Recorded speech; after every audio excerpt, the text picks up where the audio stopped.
Hoje é 25 de abril, episódio 4 do projeto Janta e Arte podcast. O episódio hoje do podcast Janta e Arte traz conosco o artista, curador e pesquisador Tiago Marques, que vai falar um pouco aqui como foi a trajetória dele, o trabalho que ele tem executado, principalmente em Sobral, né? Então, primeiramente, eu queria que o Tiago falasse como foi o seu primeiro contato com a arte, se houve algum momento chave que fez ele entender como era esse caminho que ele estava construindo, né, dentro da arte, que ele agora reside atualmente em Sobral, Ceará. Então, pronto, por favor, Tiago, por favor, comente um pouco sobre esse seu processo, como é que foi esse contato. Meu primeiro contato com a arte, com o fazer artístico mesmo, entender que aquilo era arte, eu acho que vem desde criança. Eu sempre tive uma relação muito próxima com a natureza, tinha uma admiração muito por paisagens naturais, animais, tanto que isso seguiu na minha vida até o início da vida adulta, quando eu entro para o curso de biologia, justamente vindo dessa paixão pela natureza. Mas a arte, ela surge antes no sentido de que fui privilegiado de certa forma de crescer numa família com muitos educadores. E isso tinha acesso a livros, a revistas, periódicos, de maneira geral, de vários campos. E um dos periódicos que eu tinha muito acesso, que a minha tia, que era professora e diretora, ela assinava a revista Terra, que era uma revista justamente que fazia matérias sobre viagens, sobre natureza. Desde então, isso já ensino fundamental, quinta, sexta série, eu pegava as revistas mais antigas e recortava as fotos que eu achava que me tocavam, me achavam bonitas e colecionava isso num álbum. Tinha esse hábito de colecionar essas fotos. Com o tempo e o advento da facilidade da tecnologia, então não existia câmera digital nessa época, isso a gente está falando do começo dos anos 90. E com os primeiros contatos com câmeras digitais, que foi barateando, foi tendo acesso, eu comecei a pegar aquela referência que eu tinha das fotos que eu via de animais, de natureza, e começar a fazer minhas próprias fotos, né? Não conseguia fazer isso com filme por conta do acesso mesmo e do recurso, que era muito limitado. E depois fui criando, com fotografia digital, as minhas primeiras fotos, pensando naquilo que eu via e já experimentando com novas visões mesmo, na minha própria visão, fazendo versões daquilo que eu tinha visto. Então, eu vi a fotografia macro, que era uma coisa que era uma novidade, com a tecnologia era muito mais viável de acontecer. E fui realmente trazendo isso. E o meu contato, o primeiro contato com a arte, enquanto produção artística, de fato, se dá já na universidade. Aí, isso eu já tinha saído do curso de biologia, tinha ingressado no curso de ciências sociais, e num projeto que foi criado na época da minha graduação, que era o projeto Visualidades, eu participei junto com os professores que eram coordenadores, da criação do escopo desse projeto, pensando o que é que seria apresentado, como seria, e entrei como expositor, mesmo artista, expondo um primeiro trabalho que eu fiz, que já era algo que eu trazia das minhas experimentações fotográficas. Então fui fotografando depois que fui adquirindo câmeras e tudo, e criei um projeto, não, uma série de fotografias que tinham essa mesma temática, no sentido da produção, que era uma série que eu chamei de retralhos, fazia recortes de paisagens, mas ao mesmo tempo não fazia um recorte de uma paisagem linear. Ele fazia um recorte físico e temporal. Era como se fosse o, o conceito de um panorama, que você faz um panorama numa foto única, mas ela toda recortada, com várias fotos daquele mesmo lugar em momentos específicos. E isso se convertia num painel fotográfico e foi onde eu coloquei em exposição nessa primeira edição de Visualidades. Eu, inclusive, até me lembro dessa obra, que eu achei interessante que tu já pensou nesse primeiro momento não usar só a fotografia no formato tradicional, mas já ela como uma certa instalação, né? Digamos assim, uma proposta já ela de como ela é exibida de uma forma diferente, É. né? E como essas fotos elas vão se sobrepondo para até formar uma única imagem. Isso. Eu achei que bem interessante esse trabalho, porque ele já faz justamente uma releitura, digamos assim, da fotografia, né? Ele pega a fotografia para encontrar outros enquadramentos para poder formar aquela imagem, né? É. E aí fala um pouco sobre como é que foi essa questão das ciências sociais que influenciou a tua produção, em questão de temática, em questão de pesquisa. Dentro das ciências sociais, a gente tem contato com os três eixos principais, que é a antropologia, a sociologia e a política. E dos três, eu me familiarizei mais com a antropologia, a antropologia social, a cultura, ela é estudada dentro do curso, no viés sociológico e antropológico, e tem também a questão de como a antropologia, dentro dos conceitos básicos, que é a pesquisa de campo, a observação participante de comunidades que são alienígenas a nós, né, comunidades que não são um grupo de convívio comum que a gente tem. E como eu tinha dito antes, como eu já tinha esse hábito do guardar e observar, eu observava muito as referências externas, guardava muita referência. Sempre, eu até um bom tempo da minha vida, eu tinha o hábito de ter cadernos de inspiração. Criava caderno de colagem, que hoje a gente converte no nosso caderno de artista. A gente vai esboço, vai jogando as ideias para não se perder. Então eu já tinha isso sem saber o que era. Eu tinha esses cadernos de inspiração, álbuns mesmo, fichários de aquelas folhas de plástico, e ia colando e ia montando ali as coisas que eu achava legal. E com a organização acadêmica, acho que é o termo melhor que a gente pode colocar, de ter uma noção de um projeto, de um espaço, de um corpo que você vai pesquisar.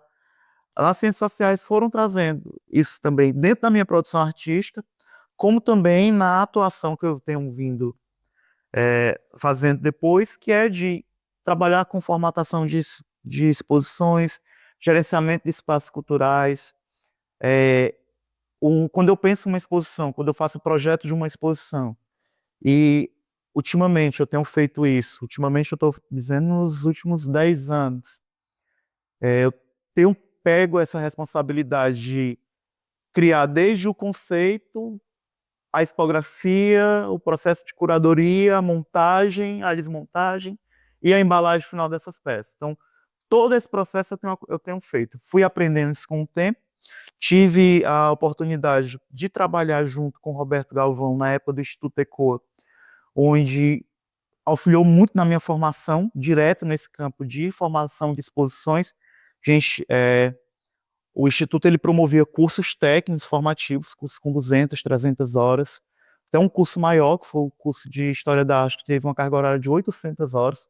Foi um curso que teve um ano inteiro de duração. Isso tudo foi gerando bagagem.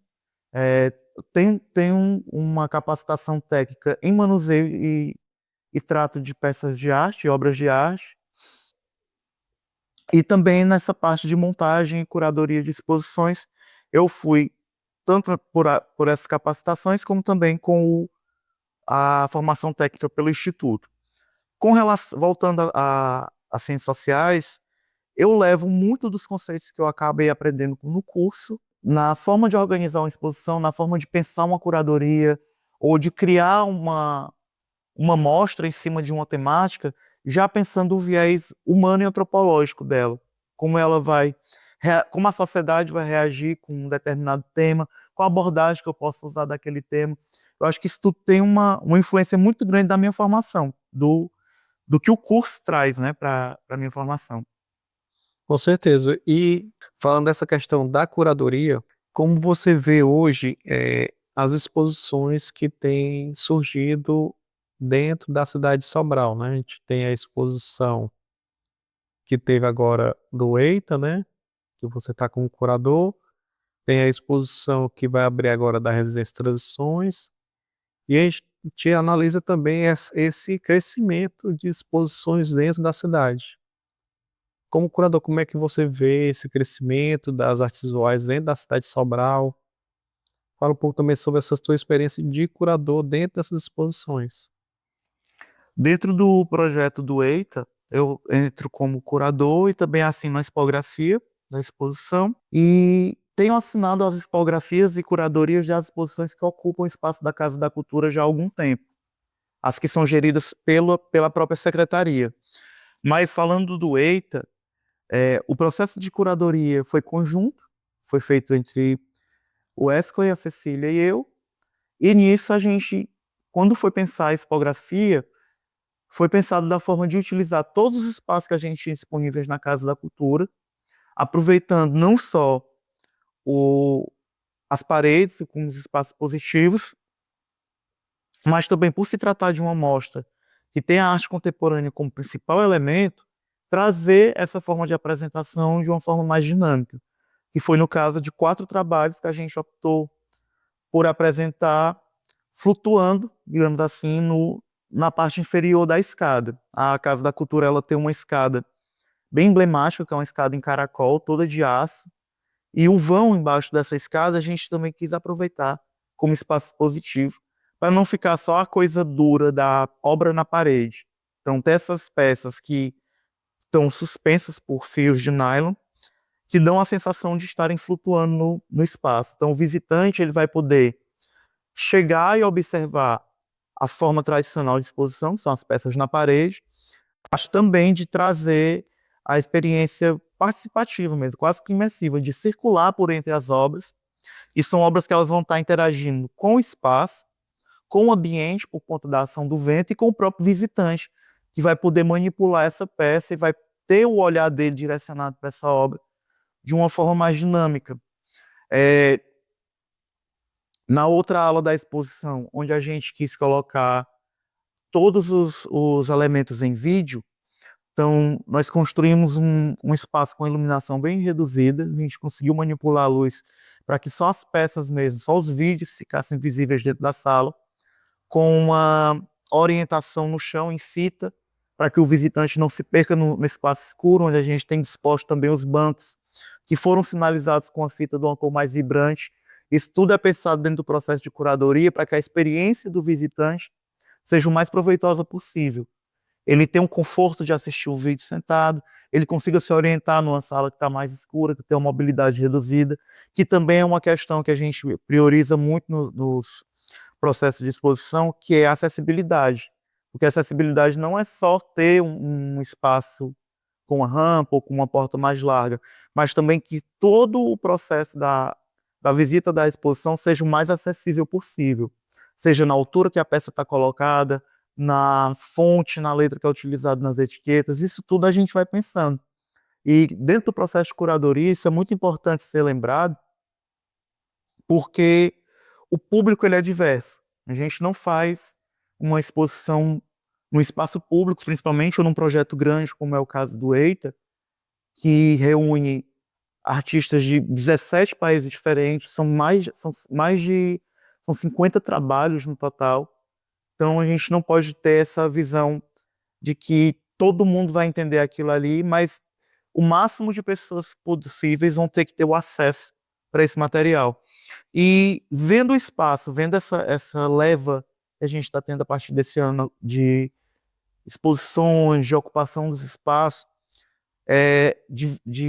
o espaço está vibrando mesmo com essas demandas de exposição.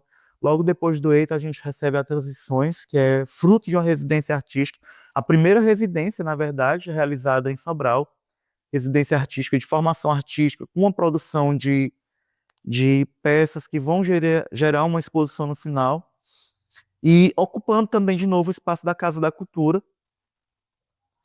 Esse boom que a gente está tendo de exposições, fora essas exposições, a gente já tem demanda de mais exposições para o espaço, também é refletido como fruto dessas ações pós-pandemia, que são ações de incentivo realmente à produção artística, tanto por parte do governo federal, como do governo do estado, e o próprio município também entra com a participação nisso, de ter a disponibilização de recursos para que os artistas possam produzir, porque o que barra muito ainda a produção artística é o recurso. Produzir arte não é uma coisa barata, o recurso ele não está disponível muito fácil da forma na iniciativa privada, por exemplo. Se a gente for pensar num mecenas da vida, que é um processo de captação muito complicado, que nem todo artista consegue fazer, e com essas políticas públicas de facilitação mesmo do acesso ao recurso, acho que isso tem gerado um movimento muito positivo dentro da ocupação dos espaços e dentro do trabalho de trazer novos artistas, novas visões e novos projetos para ocupar os espaços culturais da cidade. É interessante, né, que a gente vê que essas exposições elas estão surgindo muito da Lei Paulo Gustavo, né, e da Lei Aldir Blanc. E aí, como o Thiago falou, né, é necessário não só um recurso para elaborar essas exposições, mas também o conhecimento técnico, né, para você selecionar as obras, fazer uma montagem adequada, ter acessibilidade, para que isso seja realmente tem uma visibilidade e atenda a todos os públicos. Então, às vezes a pessoa vê uma exposição e acha que é só pendurar na parede, né? Então, acho que é muito importante o papel do curador também nessa parte, para que possa realmente organizar, selecionar os trabalhos e, e executar da melhor forma possível para que o público possa tanto visitar quanto interagir com aquelas obras. E aí vamos voltando aqui, Tiago, para falar um pouco sobre tua produção artística e falar como é o teu processo criativo, né? Você teve também recentemente uma produção de performance em parceria com o artista Anderson Moraes. E aí fala um pouco sobre essa performance, né? Que foi bem interessante, aconteceu aqui em frente à Casa da Cultura de Sobral a gente já tem a previsão realmente de acontecer novamente, né? Fala um pouco sobre esse trabalho. O meu processo de produção, ele tem, assim, muitos artistas, e eu me enquadro, acho que eu me enquadro nessa definição, acabam não tendo uma produção linear, assim, não produzem a mesma forma de expressão artística durante todo o seu tempo de vida artística. Então tem gente que começa com desenho, depois migra para pintura, vai para fotografia e parte para a escultura. Eu acho que eu tenho disso. Nesses anos que, como eu tinha dito bem no começo, eu trabalho muito com a experimentação e a observação. Observo, experimento coisas e vou testando. E quando eu fui pesquisando, me aprofundando mais no conceito de arte, eu fui conhecendo artistas como referência e acabei me defrontando com dois artistas assim, que são pontos de referência dentro da própria história da arte, no caso que é o Marcel Duchamp, e um outro artista que é o Cristo, que trabalham com instalações, o próprio conceito de ready-made, que foi criado pelo Duchamp, não foi criado, mas foi mais difundido a partir dele, e o conceito de instalação me ganhou, assim, era algo que eu queria colocar, como você lembrou, a minha primeira peça de exposição, que eram os retratos, ela era uma obra fotográfica, mas ela estava exposta num formato instalativo. Eu consegui criar com as fotografias painéis que eu fui suspendendo entre um andar e outro do prédio do local da exposição, e elas ficavam suspensas. Então o visitante ele via essas obras como se elas estivessem suspensas no ar. Acho que a professora Regina Reich, que era a coordenadora do projeto, depois desse período a gente trabalhou em muitas outras edições do Visualidades, em outros projetos também de montagem de exposição, e participei com ela de algumas atividades voltadas para a produção mesmo de exposição. Ela sempre dizia que se me desse um Ionale e uma fita, eu mudava o mundo. Porque eu trabalho muito com esse conceito de suspensão, coisas suspensas, fios, amarrações, eu acabo que eu tenho muito isso. E dentro da proposta de instalação, eu fui convertendo o meu processo artístico da fotografia, criando instalações a partir da fotografia, tendo a fotografia como base E disso eu fui criando outros projetos. Eu tenho um chamado Paleontologia Urbana, onde eu saí fazendo um registro de vários pontos da cidade que usam a pedra cariri como revestimento de construções. E a pedra cariri ela é muito rica em registro fóssil. E fiz uma catalogação de alguns espaços do município que tem esse registro, fiz as fotos, fiz a impressão delas e apliquei numa placa pelo chão, recobri toda essa placa com terra e deixei dispostos no espaço que estava sendo apresentado o trabalho, pincéis no formato de trincha, que são usados na escavação arqueológica, para que o visitante escavasse aquela terra dentro daquele espaço e fosse encontrando os fósseis que estavam enterrados ali, de certa forma, na vista do tablado que eu tinha montado. E disso eu fui também, utilizei a fotografia em um outro trabalho que eu não cheguei a apresentar aqui em Sobral, mas eu fui convidado pela Galeria do Mercado Velho, lá de Teresina, para apresentar um registro fotográfico que eu tenho também, que é um ensaio que eu fiz a respeito da relação das pessoas com o rio Acaraú. Fiz um ensaio, juntei com outro artista lá de Teresina, que é o Zé Ailson, que é um fotógrafo, que ele também tinha um ensaio, 2 ensaios, na verdade, falando das relações das pessoas com os rios, no caso Poti e o Parnaíba, que cortam Teresina, e a gente juntou esse trabalho e foi apresentado num conceito de instalação que eu tinha criado, que era a instalação Equilíbrio, onde as fotos eram colocadas dentro de sacos de água e uma foto era interligada com a outra por meio de um fio. Então, para que o visitante pudesse ver uma foto que estava lá no alto, alguém tinha que levantar do outro lado da sala uma foto que estava num saco que estava encostando no chão. Então, as peças elas se equilibravam para que os visitantes pudessem observar a obra. Então, isso a gente preencheu a galeria toda.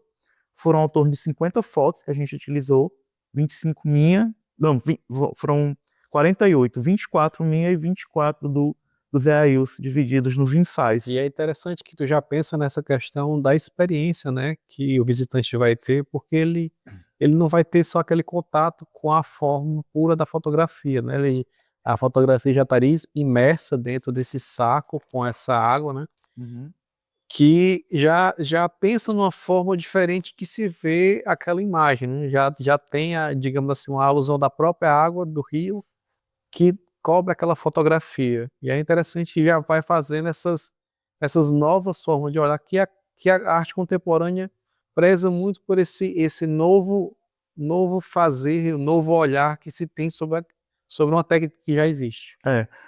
Essa proposta específica, ela teve muito isso, tanto da participação direta do público, porque o saco de água, por ser transparente, a água, ele vira uma lente. Então, o próprio ato de segurar, ele já vai modificar aquela imagem. Então, ele vai ter uma diferença de como cada pessoa vai ver de uma forma diferente. O que não vai mexer, que vai olhar só a foto estática dentro da água, ela vai ter uma visão a partir daquele momento que a luz está batendo naquela imagem. A galeria ela é uma galeria aberta, então ela tem interferência direta da luz natural. Então, se o dia está mais nublado é de um jeito, se o dia está mais... E já vai influenciando... E se a pessoa for mover o saco, ele vai funcionar como uma lente convexa, e vai ampliar ou vai diminuir. Então, tudo isso foi pensado na experiência.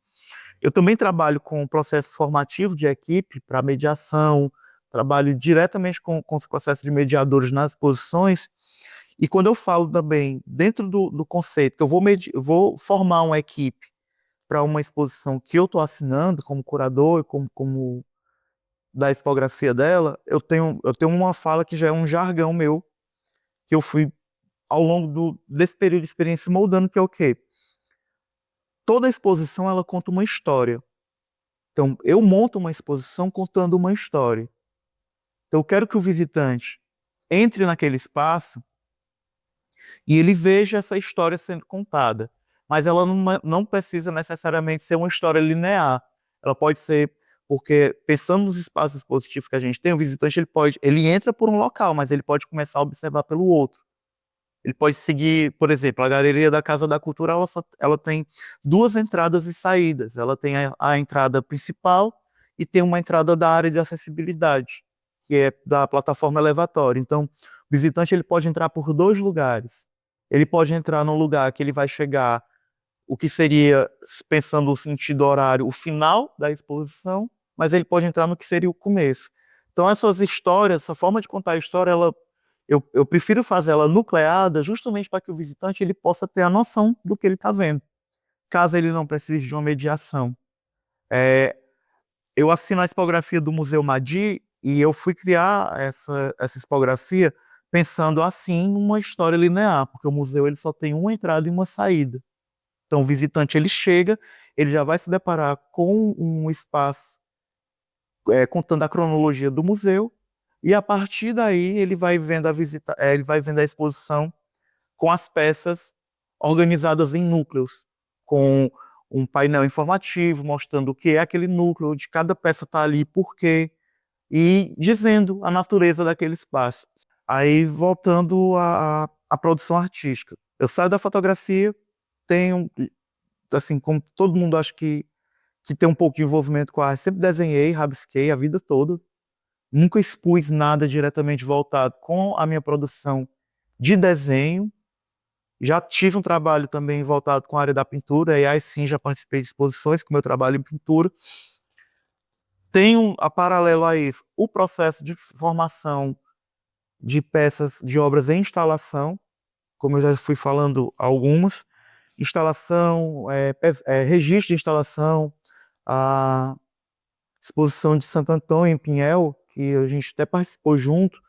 Eu entro com um trabalho que foi um registro de uma instalação que eu fiz na Praça de Cuba, aqui em Sobral, que era um oratório e uma urna para se depositar as orações das pessoas, com uma imagem de Santo Antônio. Deixei um bloco de notas, uma caneta, me afastei, deixei uma pessoa responsável, assim, caso alguém se interessasse saber o que era, para explicar o que era, dizer que o santo estava lá na rua fazendo pedidos. E eu acho que foi o único trabalho crítico que entrou, acho que é porque os curadores não entenderam muito qual era a proposta, mas esse trabalho ele foi em 2014. Ele saiu justamente no ano em que o censo do IBGE registrou o maior número de pessoas se declarando cristãos não católicos do que cristãos católicos na história. Então, que foi o ano que teve o aumento significativo das religiões não católicas, e eu fiz o trabalho mesmo com um tom de crítica, dizendo que os santos estavam indo às ruas pedindo orações, para que as pessoas voltassem a acreditar neles, porque eles estavam perdendo o domínio da igreja, a igreja católica estava perdendo o domínio da hegemonia mesmo religiosa que existe no país, e os santos estavam indo na rua pedir oração, né? Pedir para as pessoas voltarem a acreditar nele. E para você, assim, você acredita, que a arte ela tem esse papel político dentro da sociedade? Sim, a arte ela é um ato político. Isso também bebe, voltando para a minha formação, isso bebe mesmo da minha formação, então, quanto antropólogo, e de procurar questionar a sociedade, de ver a sociedade, de pegar, por exemplo, pegar esse dado, que é uma pesquisa do IBGE, e eu converti isso numa experiência artística justamente para ter essa reflexão, de ter esse ponto de vista, de trazer um trabalho é, de dados mesmo, de catalogação de dados, e converter isso em um processo artístico, que é aí onde a gente vai desembocar no trabalho que foi apresentado, que é o Não Me Deixes, que é a minha segunda experiência com performance direta. Eu tive uma experiência no tempo dos laboratórios de criação, onde eu fiz uma, uma, uma performance não uma performance interativa com as pessoas que cruzavam as faixas de pedestre. E esse projeto, que é o Não Me Deixes, ele vem de um período de experimentação artística mesmo. O Anderson me convidou a criar uma performance com um projeto, que era o Ponte Entre Nortes, e instigou ele: vamos fazer uma performance? Eu, bora. Sobre o quê? Não, cria. Eu, vou criar. Aí eu vou criar sobre o quê? Aí eu, pronto. Aí fui estudar a respeito de performance, que não é uma área que eu tinha entrado tanto assim dentro da minha produção. E pensei numa performance mesmo física, de uma performance estática, que eu já participei de outros processos de performance no próprio projeto Ponte Entre Nortes. A gente teve um trabalho do Gel Carrone, que é um artista de Teresina, onde ele fez uma performance aqui que eram as cabeças de balão. Eu participei das oficinas e depois, no final, a gente fez uma performance desse trabalho pelo percurso da margem esquerda, ali no Parque da Margem Esquerda, à tarde, e à noite a gente fez ela pela cidade, entrando nos bares, passeando pela Boulevard do Ar, todo mundo com as cabeças cheias de balão. Então, foi muito interessante.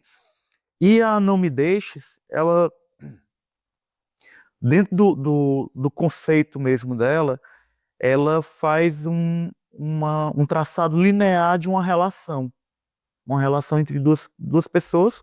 No caso, ela é performada por dois homens, o Anderson e eu, e ela vai desde o momento do encontro entre essas duas pessoas até o término do relacionamento. E, e eu procurei trazer elementos das duas visões artísticas. A minha, trazendo dentro do próprio conceito de pensar uma coisa estática, quase uma instalação. A performance ela é montada quase como uma instalação. Ela usa objetos, ela tem um tapete, ela tem os bancos onde a gente se posta para poder começar.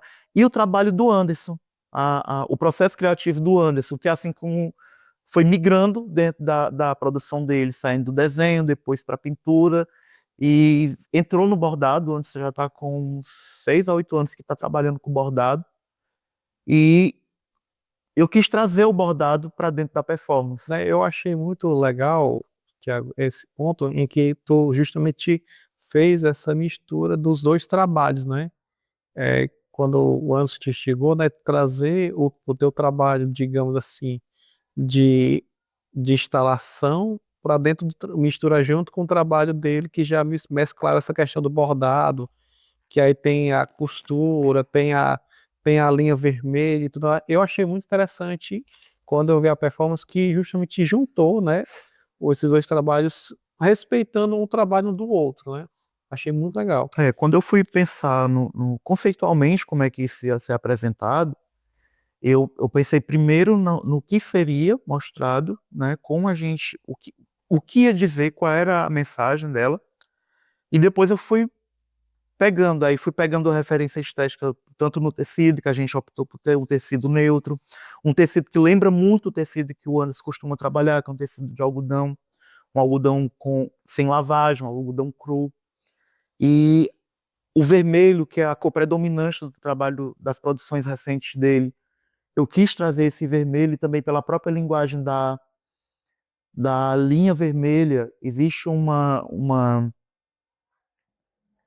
história, eu não sei como ela se enquadra folcloricamente, mas é uma história da cultura oriental que diz que todo mundo é ligado ao seu ente eterno, à sua alma gêmea, acho que pode ser o termo mais didático que a gente pode usar, por uma linha. Todo mundo tem uma linha que liga você a alguém.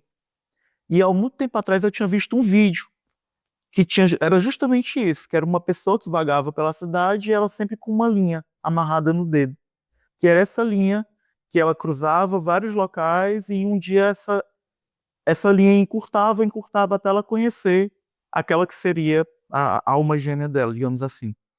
E eu quis trazer a linha e essa referência da linha e a linha vermelha por conta do próprio trabalho do Anso, por ser uma performance que trata das relações, por que não dizer assim, coisa que trata de amor, né? Porque a gente fala de um relacionamento amoroso dentro do corpo do projeto, e a agulha com o simbolismo, tanto do bordado, mas também como o simbolismo de que o primeiro ato da performance é o ato de encontro. Então, os dois se encontram e cada um está portando um tecido preto que serve como venda. E a proposta é justamente que um vende o outro. Isso eu faço as leituras de relação dentro de todos os conceitos, todos os contextos. Contexto que eu vivi, porque eu faço a performance, ela tem uma leitura baseada dentro dos meus relacionamentos, situações de relacionamento abusivo, de se diminuir, e também situações de se entregar completamente, de se doar ao outro, ao ponto de se cegar. Acho que a palavra liricamente pode ser usada dessa forma, de se cegar diante ao outro, e também pela aquela própria questão de que o amor ele não tem cara, ele não tem rosto, ele não tem corpo, então você não precisa ver aquilo que o seu objeto, você não tem uma necessidade de estar vendo. O amor é cego, né? Como vai dizer o poeta. O primeiro ato é esse, onde os dois se encontram e se vendam. Um usa a venda no outro.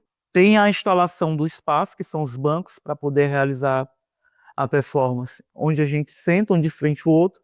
E a vestimenta, ela está toda costurada com linhas que se arrastam pelo chão. E na ponta de cada linha tem uma agulha. E aí entra o segundo ato da performance, que é a gente puxa a linha central do peito, uma linha que tá presa diretamente acima do coração, e é o primeiro ato da segunda parte da performance, que é eu bordo um coração no peito dele e ele borda um coração no meu peito. A gente faz essa construção do bordado do coração. E visualmente, o que eu pensei e que acabou dando certo, e que foi até comentado nos trabalhos avaliativos e pessoas que viram depois, que é o quê? Os dois estão vendados com tecido negro no rosto. E a gente está bordando, usando uma agulha, bordando o peito um do outro, com os olhos vendados. E isso tem um impacto muito interessante. Você vê duas pessoas se costurando no meio da rua com os olhos vendados. E a proposta era justamente essa, de você se aventurar e confiar no outro ao ponto que você está vendado, manipulando uma agulha no peito do outro. E nisso, depois que a gente borda esse primeiro ato, a gente vai puxando os fios que estão em outras partes do corpo e vai se costurando um ao outro. Até que não reste mais nenhum fio disponível e que os fios eles têm dimensões diferentes, têm comprimentos diferentes. Então, os fios maiores a gente vai conseguir dar voltas inteiras no corpo, e um fio menor que, quando a gente puxa, vai forçando o corpo do outro a se aproximar.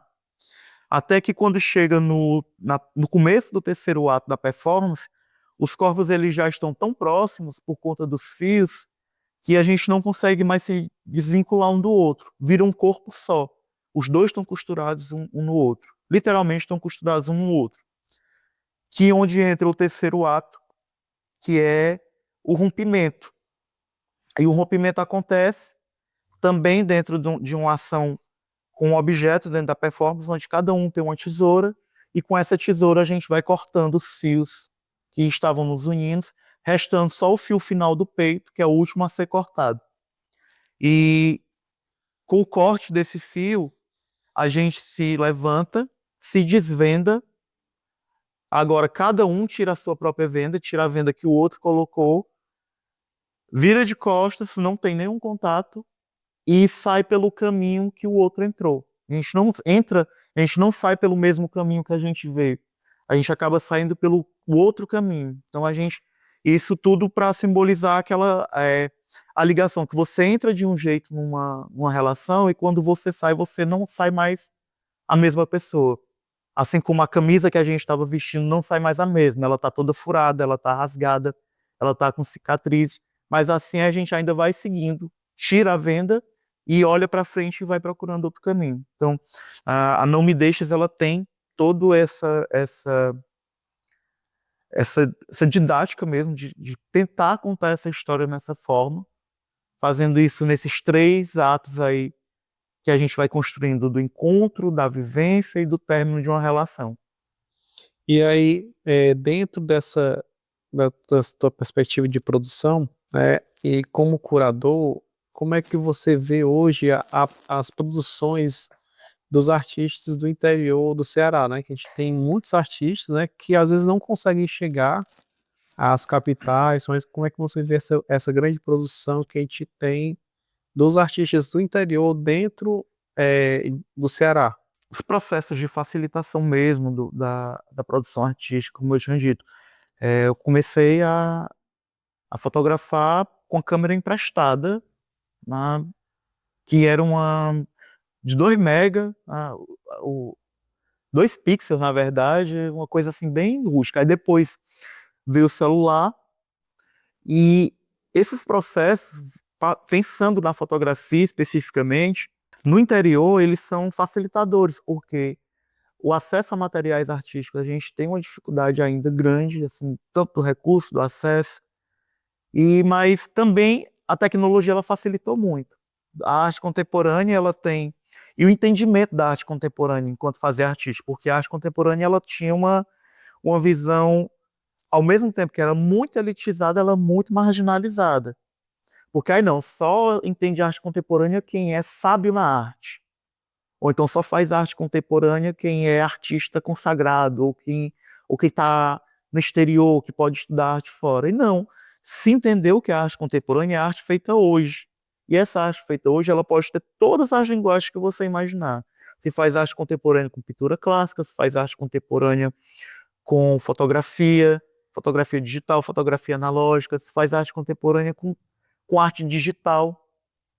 E isso tudo tem ganho, principalmente no interior, uma aceitação muito grande.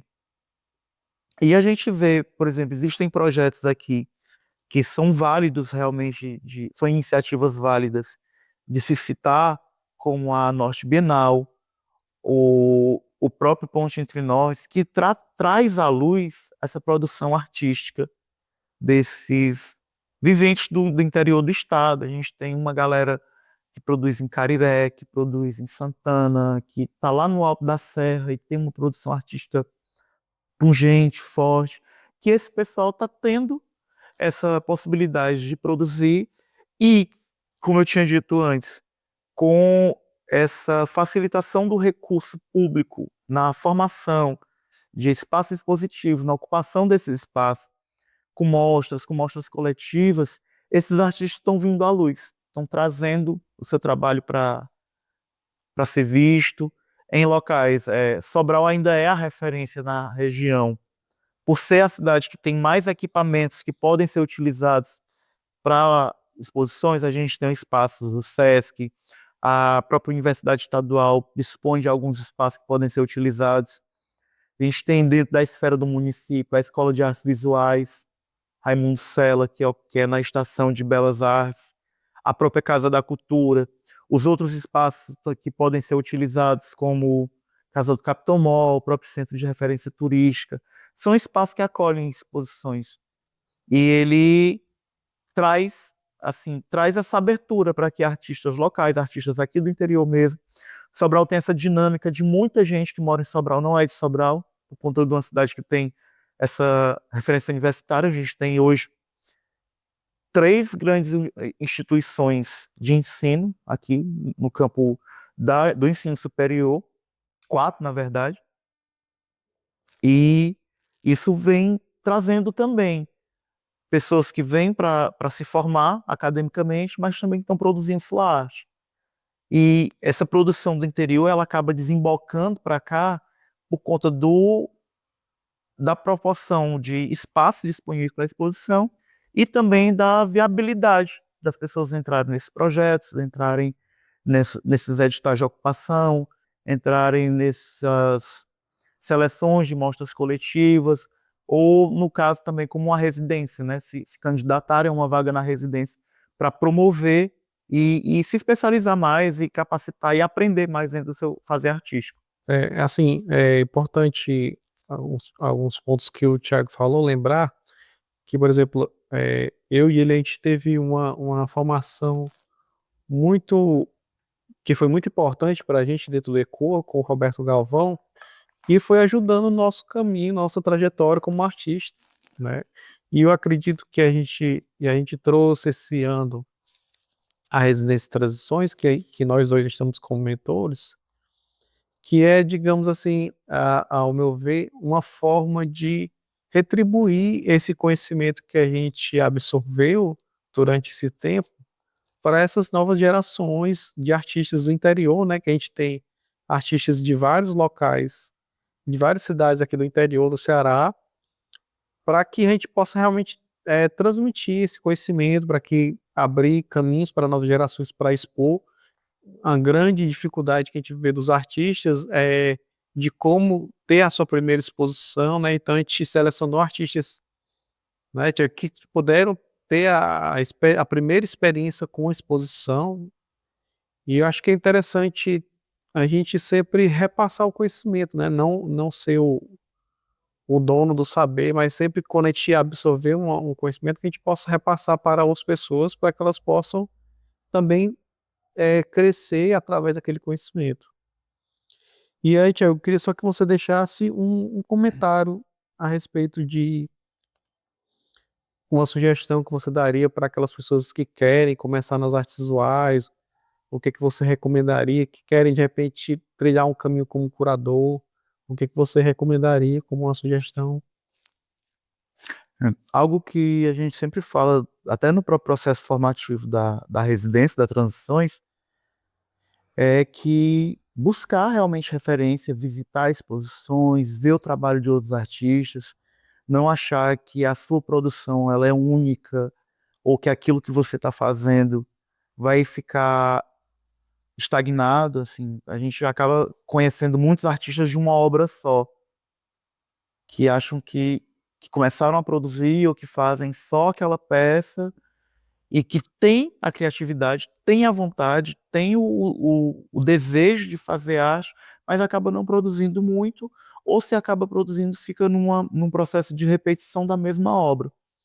E o que eu indico muito para os meninos que estão fazendo a residência, a gente está com 6 artistas de, de visões e técnicas bem diferentes entre um e outro, que é a referência mesmo, buscar olhar o trabalho de outros artistas, beber de outras fontes, pesquisar, que é fundamental. Mesmo que Sobral tenha uma confluência de mostras artísticas, a gente recebe exposições, o Sobral já recebeu exposições a nível internacional, obras dos maiores artistas brasileiros já passaram aqui. Até Salvador Dalí a gente já teve aqui. A gente teve Salvador Dalí, a gente teve exposições com acervo de Tarsila do Amaral, Portinari, a mostra que houve aqui do Século de Arte Brasileira, que foi uma parceria feita com a Unifor, trouxe um recorte de 100 anos de arte com os maiores nomes da arte brasileira. Então a gente tinha do cearense Raimundo Sela de Cavalcante, ocupando esse espaço aqui. A gente teve uma exposição gigantesca do Sebastião Salgado, que é uma das maiores referências em fotografia que a gente tem no mundo. E uma exposição muito interessante. Então, o que eu sempre indico para quem tá começando, ou quem já está no meio do processo, é realmente olhar o outro, olhar o trabalho do outro, pensar. E assim, a gente tem uma relação muito próxima com o que a gente produz, né? A arte, ela parte do artista para o mundo. Então, ela pode ter uma referência externa, ela pode ter uma instigação externa, mas ela sai de mim, sai do indivíduo, né? Ela sai da pessoa que quer expressar aquilo que está ou incomodando, ou alegrando, ou deixando ela encucada com as coisas, ela quer mostrar aquilo numa expressão artística. Então, mostrar aquilo que está dentro da pessoa para o mundo é o fazer artístico.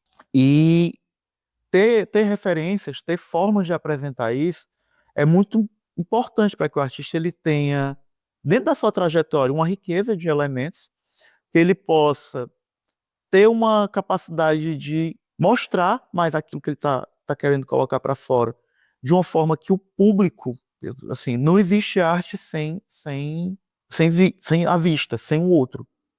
Se você produz, você pode produzir a nova Mona Lisa e você guardar dentro de uma gaveta na sua casa e ninguém nunca vê, ela nunca vai existir.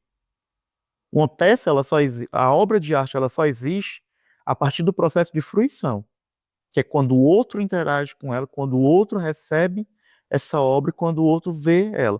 O elemento artístico ele pode até existir e ficar guardado, mas a obra de arte ela só vai existir quando o outro reage a ela. Eu tenho esse pensamento que também é um pensamento que bebe dos conceitos que eu aprendi na universidade e nos processos formativos que eu fui fazendo. E realmente ter esse entendimento e essa preocupação de se capacitar, porque querendo ou não, a gente está na eterna capacitação. Viver é uma capacitação contínua. Não é só pensando no campo profissional. Mas entrando também no campo profissional, quem deseja viver de arte ou viver com a arte como um elemento artístico, aí sim entra a questão de capacitação, de estudar formas de se conseguir se sustentar ou se manter dentro do mundo artístico. Isso, quando eu falo mundo artístico, ou seja, enquanto artista, ou como gestor de um espaço cultural, ou como proponente de projetos culturais. Cada campo exige uma expertise diferente, onde você vai dentro daquilo que se adequa do seu projeto de vida, do que você entende que seja viável dentro da sua realidade, você vai procurando os meios, procurando fazer parcerias, procurando entender e estudar editais que estão abrindo aí o tempo todo. Nós temos, acho que a gente está nesse momento pós-pandemia, com a implantação desses 2 programas que são a Lei Aldir Blanc e a Paulo Gustavo, que se pretende serem programas permanentes. Isso daí tem um campo muito bom para quem está começando nas artes, que quer investir, que quer realmente se envolver com os projetos artísticos e ter uma vida mesmo dentro do processo artístico. E lógico, vontade, muita vontade tem que ter uma sensibilidade de entender o seu processo e como ele funciona dentro da sua vida. Não adianta você querer forçar uma coisa que só porque tá dando certo para alguém e o artista vai querer mudar a sua forma de expressar a sua arte para se enquadrar dentro daquele contexto.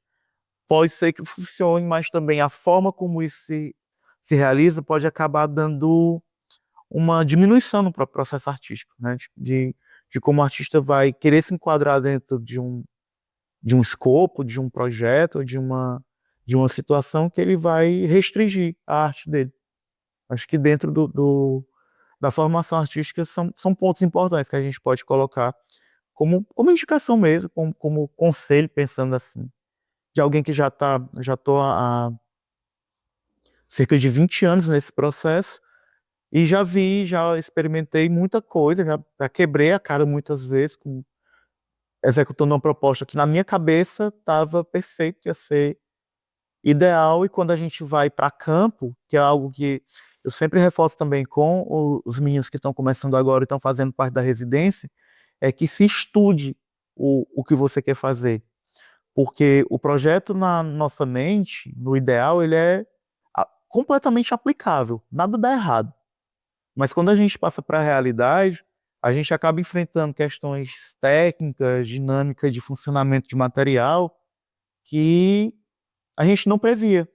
E isso é muito importante, o artista ter esse cuidado de preparar e de pensar. Por isso que o caderno de artista ele é algo fundamental. A gente tem até essa cobrança dos meninos direto, que tenha seu caderninho, tem um ponto, um local que você anote suas coisas, que você tenha seus pensamentos e vá lá, abra um bloco de notas no celular, faça alguma coisa do tipo. Porque aí você vai vendo as possibilidades que o trabalho pode ter. Não só de até onde ele pode ir, mas também como é que ele vai ser realizado. Finalizando um exemplo prático que a gente teve aqui, enfrentou no Salão Sobral, e nós recebemos um projeto que conceitualmente era interessantíssimo, que era uma instalação, só que quando passou para o físico, ele não pôde ser executado num espaço que tinha sido pensado pelos os curadores, por conta de questões técnicas. E acabou que eu assinei a expografia do salão também, a gente mudou na curadoria uma sala para outra, porque o projeto previa suspender uma mesa que pesava quase 100 quilos no teto, e a mesa ia ficar suspensa no meio da sala. E a sala que tinha se destinado para essa peça, o teto era de gesso. A gente teve que trocar por uma que o teto fosse de alvenaria. Então, conhecer o que você quer fazer e da forma como quer fazer também é muito importante. Tanto quem está produzindo, como quem está organizando, no caso de curadoria, de tipografia, esse trabalho de montagem. Ter essa preocupação de fazer esse trabalho pensando em todos esses aspectos. O artista pensando em como é que ele vai fazer, o que é que ele quer fazer, estudar e se programar e se especializar mesmo dentro dessa proposta, procurar as formas e também de como ele quer viver daquilo ali, como é que ele quer conduzir a vida artística dele, seja participando de projetos, seja criando um espaço de galeria, criando alternativas de parcerias com empresas, onde eu vou colocar meu trabalho à venda, ou vou fechar um trabalho com uma empresa para produzir. Se eu trabalho com arte, eu posso trabalhar com design. Então, são essas coisas que podem ser colocadas como pontos de referência para um artista que está começando. Ótimo. Eu queria agradecer ao Thiago aqui pela fala. Eu acho muito importante esses pontos que ele colocou, né? E aí, eu espero vocês no próximo episódio. Obrigado.